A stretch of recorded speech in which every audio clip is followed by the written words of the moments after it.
Alam niyo na ba yung latest balita? According to Philippine Star, property prices declined for the first time in 3 years. And then, sa Bilyonaryo.com, sinabi rin dito, presyo ng residential real estate bumaba ng quarter 3 ng 2024. Kaya nga sa episode natin na ito, we're gonna talk about what condo owners should do if price adjustment happens or is happening. Videos that will make you wealthy and debt-free.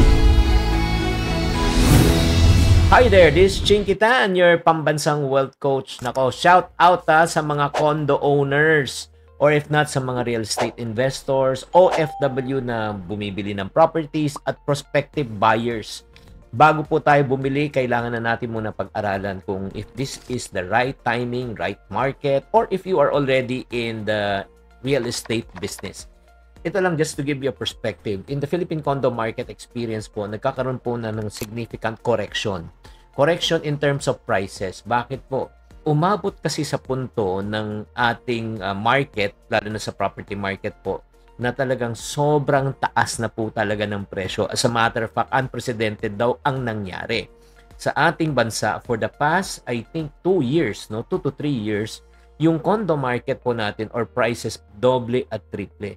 Bakit po nangyari? Yun yung unang katanungan. Dahil syempre supply and demand. Ang ibig sabihin ng supply and demand, pag ang demand po ay mataas, ang supply po ay mababa, ano po mangyayari? Magkakaroon po ng taas ng presyo. Pero may reverse din po yan, mga kaiponaryo. Ang reverse po niyan, pag ang supply naman po ay dumami at ang demand naman ay kumaunti, ay nako, ano mangyayari? Yung presyo po ay bababa. And that is what's happening right now. Specifically, ang malaking epekto po is because of the POGO industry. Effective today, all POGOs are banned. Yun po ang nangyari and because of that, nag-alisan na po yung mga POGO. Number 1, ang apektado po yung mga offices. Siyempre, they rent offices. Siyempre, mapabakante po yan. Pag nabakante po yan, nagkaroon na ng oversupply, wala nang masyadong demand. Pangalawa, siyempre, yung mga POGO workers po ay tumitira. O, hindi naman bumibili lahat yan eh. Tumitira at umuupa.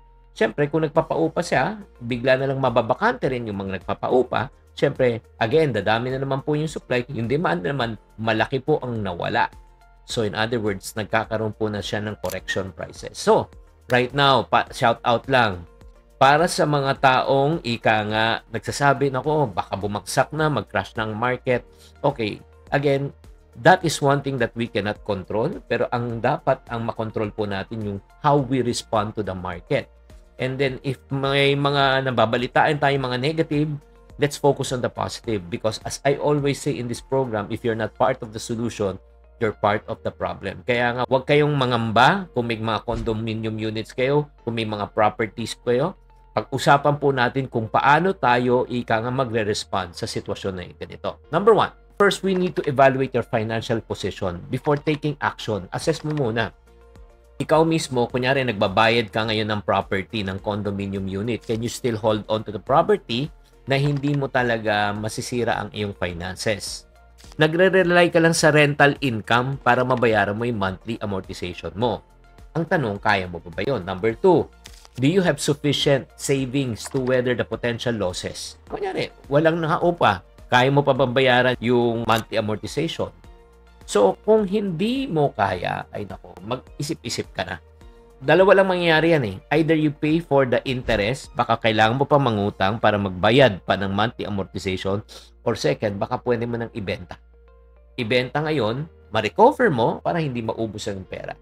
So, it's very important, evaluate mo muna kung kaya mo. Number 2, if you're considering naman to hold the property, kung kaya mo naman hawakan, hindi mo naman kailangan ng pera, alam mo, ito lang po sabihin ko sa inyo, let me bring you some comfort. Real estate value tends to rebound over time.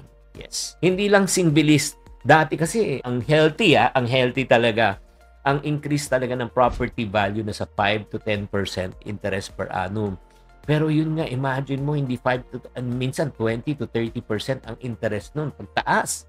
Pero kaya nga, pag bumaba siya, mag-correct man ang presyo, hold mo lang, magre-rebound yan. Now, shout out naman ako sa mga taong nagpapaupa. Kung ikaw meron ka ng condominium unit, ngayon, walang masyadong umuupa, okay, listen.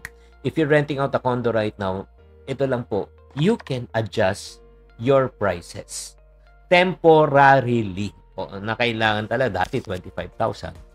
Baka kailangan mo ibaba ng 20. Or if not, 18,000. That's number 1. Or number 2, pwede ka mag-offer ng flexible lease terms. Like for example, free na yung tubig. Ika nga, ipapackage mo na mas maganda. May furnishings na. And then number 3, ang pwede mong gawin, i-target mo mga certain demographics. Like for example, BPO workers ba? Mga professionals ba? Expat ba? Depende rin sa lokasyon. So again, learn how to adjust. Especially kung nagpapaupa ka, huwag ka muna mag-price increase. Baka hindi rin kayanin ng uupa, ano po mangyayari? Aalis po sila, tapos matetenga ka ng 2 buwan, 3 buwan. Ano pa ang price increase mo? Kasi nawala ka rin naman ng rental. Number 4, explore alternative use. Baka pwede mo na lang pa-Airbnb. Diba? O if not, co-working or co-living spaces. So, maganda yan sa mga remote workers, yung mga young professional. Or you can use the condo as your own home studio. Sa sarili mo ng negosyo, gamitin mo na para magamit mo, hindi siya masayang. At saka ito naman, para sa mga tao naman, medyo nahihirapan naman po magbayad ng mga monthly amortization. Renegotiate mo na yung mortgage mo. Baka pwede nilang i-extend ang payment terms. Or if not naman po, i-restructure sa bangko.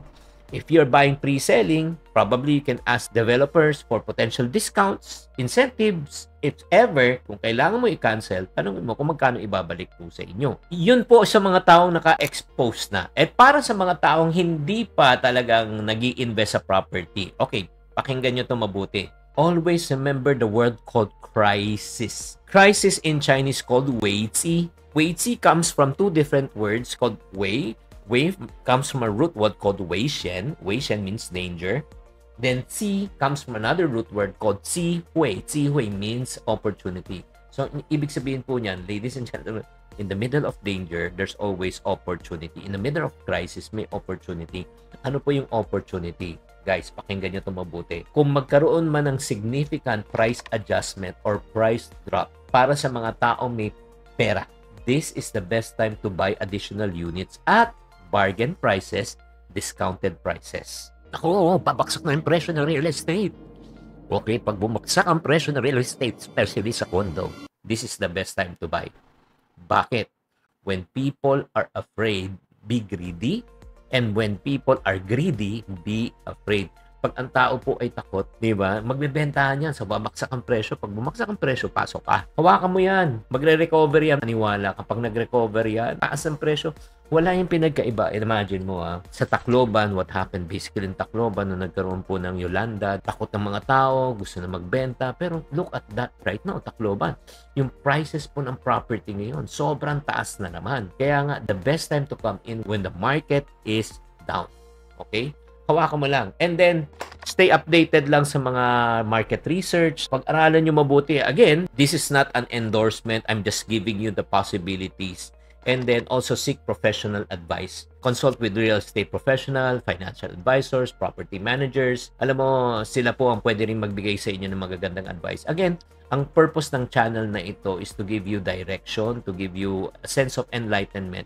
Ang goal ko talaga na wag po sana tayong matakot in this downturn ng mga prices. A price correction in the market can be challenging, but with careful planning, strategic action, alam mo yung mga condo owners na yan right now, especially kung OFW ka, pwede mo pang ayusin yan. I-bookmark mo tong video na ito, i-favorite nyo the video na ito from time to time. Kaya nga stay calm, stay informed, and be adaptable to the changing market.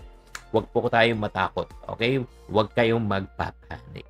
Sana naman na-enlighten po kayo sa episode na ito, at kung may mga questions pa kayo about condo or about the property, type in na lang probably in the next video. Pwede akong gumawa ng follow-up video regarding this. Kasi I personally am heavily invested in the property sector. I believe this is still one of the most stable and profitable na investment that you can get into. Sana na-enlighten po kayo sa episode na ito. Tatandaan, tamang karunungan, tamang disiplina po ang susi sa pagyaman.